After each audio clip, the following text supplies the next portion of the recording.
CIA के backyard में कहीं एक ऐसा स्कल्पचर खड़ा है जिसमें एक ऐसा मैसेज छुपा है जिसे कोई पूरी तरह डिकोड नहीं कर पाया। दुनिया के टॉप क्रिप्टोग्राफर्स भी नहीं। समंदर पार पुरानी मैन्युस्क्रिप्ट्स चुपचाप बैठी हैं, तुम्हें चैलेंज कर रही हैं कि उनका मतलब समझो। और फिर है ज़ोडिएक किलर, जिसने पुलिस को कोडेड लेटर्स भेजकर चिढ़ाया था, जिनमें से कुछ आज तक अनसॉल्व्ड हैं। क्या हो अगर तुम ही वो इंसान हो जो इन्हें क्रैक कर सको? क्या हो अगर इन रहस्यमयी साइफर्स के अंदर एक ऐसा सच छुपा हो जिसे कभी किसी को जानना ही नहीं था? ये हमारे 10 डेज ऑफ जीनियस सीरीज का 7वां दिन है और आज हम उन टॉप 5 अनसॉल्व्ड कोड्स में गोता लगाएंगे जिन्होंने दशकों से डिकोडिंग को मात दी है। तुम्हें लगता है तुम वो सॉल्व कर सकते हो जो जीनियस माइंड्स नहीं कर पाए? बने रहो, इनमें से कोई एक शायद तुम्हारा ही इंतजार कर रहा हो। कमेंट करके बताओ तुम्हें कौन सा कोड लगता है जो सबसे बड़ा सीक्रेट छुपाए बैठा है। क्या पता गैप 2S शायद ये वीडियो देखने वाला कोई हिस्ट्री बना दे। CIA हेडक्वार्टर्स में एक रहस्य के पर्दे के पीछे खड़ा है तांबे का एक मुड़ा हुआ शीट, क्रिप्टोस आर्टिस्ट जिम सैनबॉर्न का बनाया हुआ स्कल्पचर। लेकिन ये सिर्फ आर्ट नहीं है, ये एक एन्क्रिप्टेड मैसेज है, या यूं कहें कि 4 to be precise. 4 encrypted passages में से 3 सॉल्व हो चुके हैं, लेकिन चौथा सेक्शन जिसे K4 कहते हैं वो आज भी अनसॉल्व्ड है। NSA के टॉप कोड ब्रेकर्स भी उसे हल नहीं कर पाए। सैनबॉर्न ने तो 2010 में एक और क्लू भी दिया था, शब्द बर्लिन।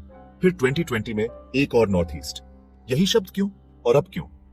कुछ लोगों का मानना है कि फाइनल मैसेज किसी कोल्ड वॉर ऑपरेशन का पर्दाफाश कर सकता है। दूसरे सोचते हैं कि ये एक मेटाफॉर है जो हमें ये सोचने पर मजबूर करे कि सीक्रेट्स कैसे नजरों के सामने छुपे होते हैं।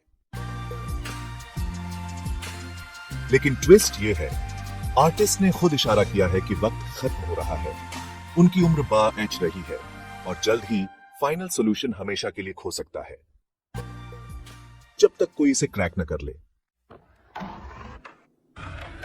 1960s के आखिर में एक सीरियल किलर जिसे सिर्फ द ज़ोडिएक के नाम से जाना जाता था, उसने कैलिफोर्निया के न्यूज़पेपर्स को डरावने खत भेजे जिनमें से कुछ में क्रिप्टोग्राम्स थे। उनमें से एक द 340 साइफर 2020 में एक टीम ने इंटरनेशनल कोलैबोरेशन और कंप्यूटर सॉफ्टवेयर की मदद से सॉल्व किया।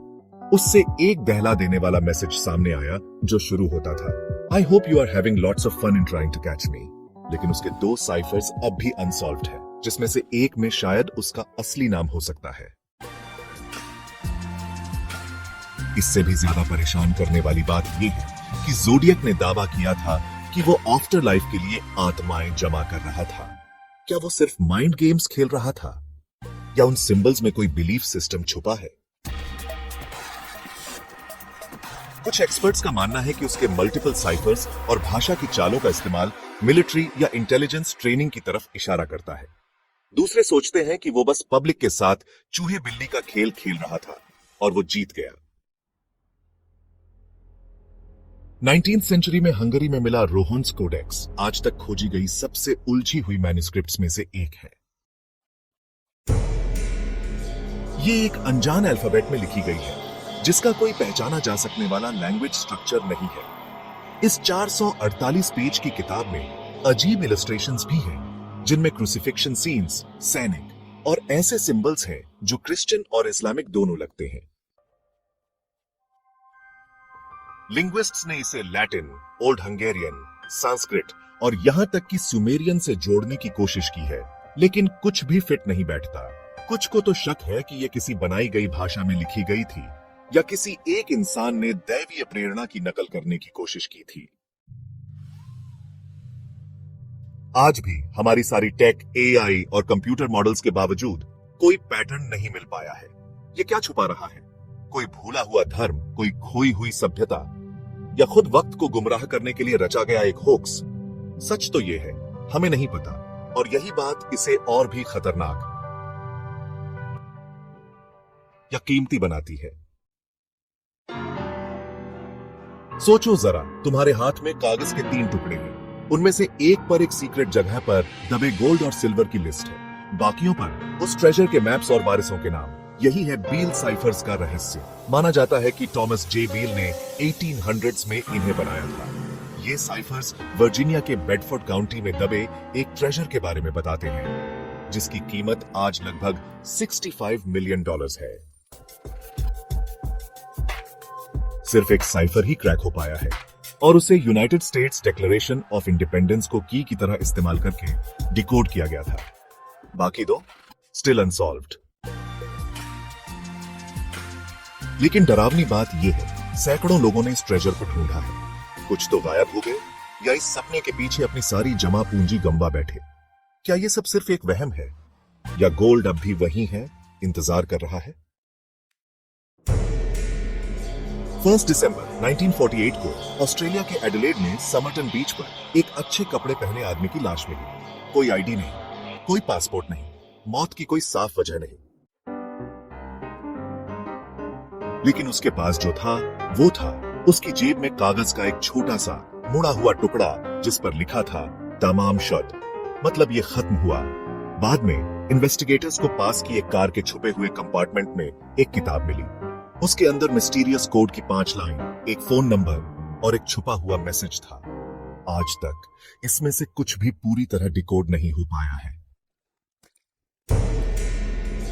2022 में रिसर्चर्स ने उसके बालों से डीएनए लेकर उस आदमी की पहचान कार्ल वेब के तौर पर की। लेकिन इससे भी गहरा रहस्य नहीं सुलझा। वो एडिलेड में क्यों था? उस कोड का क्या मतलब था? क्या उसे जहर दिया गया था या वो कोई स्पाई था? और सबसे जरूरी, किसने या किस चीज ने उसकी जान ली इतनी सफाई से? ये सिर्फ पजल्स नहीं है, ये ज्ञान के टाइम बॉम्ब्स हैं जो सही दिमाग द्वारा डिसार्म किए जाने का इंतजार कर रहे हैं। क्या तुम हो वो जो इन्हें क्रैक करोगे? CIA की दीवारों से लेकर भूली बिसरी स्क्रिप्ट्स तक, एनक्रिप्टेड किलर्स से लेकर दबे हुए ट्रेजर तक, हर अनसॉल्व्ड साइफर एक ऐसे सच का दरवाजा है जिसका सामना हमने अभी तक नहीं किया है। तुम्हें क्या लगता है किसमें सबसे बड़ा सीक्रेट छुपा है? कमेंट्स में बताओ। चलो इसे सॉल्व करते हैं साथ में। और अगर तुम्हें लगा कि ये वाइल्ड था तो कल तक इंतजार करो। 8वां दिन लॉस्ट सिविलाइजेशंस जो बहुत ज्यादा एडवांस्ड थी, उनके पास इलेक्ट्रिसिटी थी, ब्रेन सर्जरी और प्रिसिजन टूल्स हजारों साल पहले। ये मुमकिन कैसे है? मिस मत करना, बेल आइकॉन दबाओ, क्यूरियस रहो। ये है माइंड्स ऐप जीनियस, जहां फैक्ट्स मिलते हैं इम्पॉसिबल से।